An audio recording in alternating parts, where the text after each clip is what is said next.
এই উম্মত তো এক নেকি দিয়া জান্নাতে যাবে। কয় নেকি দিয়া? একটা নেকি দিয়া জান্নাতে যাবে এই উম্মত।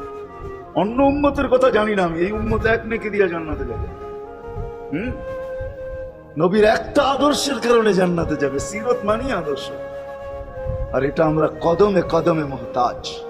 কেননা এই ছোট জীবনটা যদি গ্রহণযোগ্যতা পর্যন্ত পৌঁছাইতে হয় আল্লাহর কাছে, চাই নারী হই, চাই যুবক হই, চাই বৃদ্ধ হই, যেই মানুষই হই না কেন, যেখানেরই হই না কেন, যেই বাসারই হই না কেন, যেই বর্ণেরই হই না কেন, যেই পেশারই হই না কেন, যেই সোসাইটিরই হই না কেন, এই জীবনটাকে যদি গ্রহণযোগ্যতা পর্যন্ত পৌঁছাইতে হয় কার কাছে? দুনিয়া আলাদের কাছে না, মালিকের কাছে, যিনি এক ফোঁটা পানির থেকে অস্তিত্ব দিয়েছেন, যার কাছে আবার আমাদেরকে ফিরা যেতে হবে।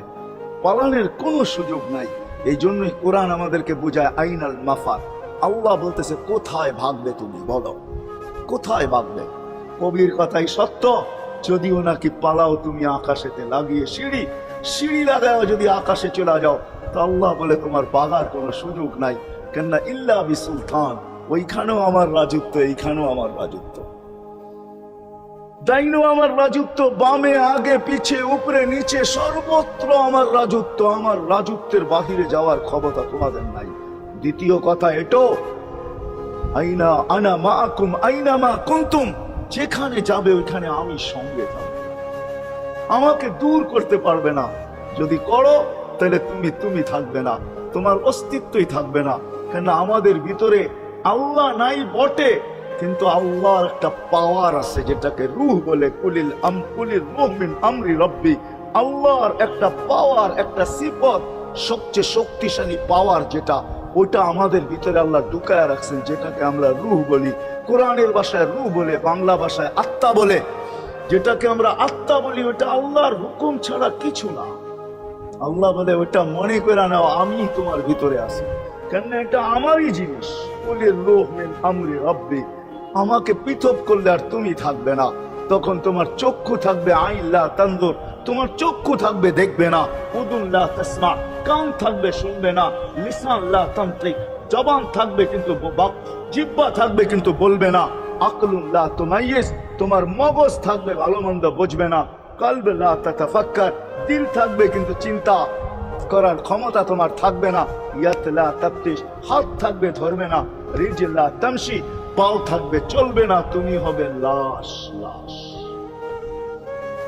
আল্লাহ পর্যন্ত যদি গ্রহণযোগ্যতায় পৌঁছাইতে হয়, ওইখান থেকে বাহির হয়ে গেছি। ভালো তো বাসি, কিন্তু আগের টুকু জানি না। ও মেরে দোস্ত, শুধু ভালোবাসলে চলবে না। আবু তালেবের চেয়ে বড় ভালোবাসা আপনার আমার ছিল না, ছিল না। সাহাবাদের মতো ভালোবাসা আপনার আর আমার নাই। আছে নাকি? হ্যাঁ, আবু তালেবের মতো ভালোবাসা ছিল। চলেন শর্ট করি। আবু তালেবকে নিজের হাতে আল্লাহ রসুল কবরে রাখছেন। যখন রাখতে ছিলেন তখন চিৎকার দিতেছিলেন, আম্মি মা তারাক্তালি সাবিলা, চাচা কোন রাস্তা রাখলেন না আমার জন্য। বলছিলাম কলেমা পড়েন, পড়লেন না।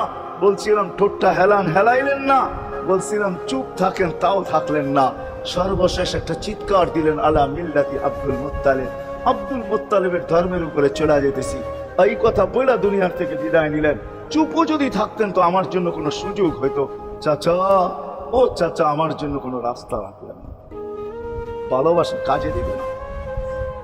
এই জন্য চলেন, জীবনটাকে গ্রহণযোগ্যতা পর্যন্ত পৌঁছাইতে হইলে কদমে কদমে মুহাম্মাদুর রাসূলুল্লাহর আদর্শ রাখবেন। যেটাকে আরবি ভাষায় সিরাত বলে, যেটাকে কেরিয়ার বলে। আল্লাহ রসুলের কেরিয়ার লাগবে, আল্লাহ রসুলের আদর্শ লাগবে, আল্লাহ রসুলের সিরত লাগবে, আল্লাহ রসুলের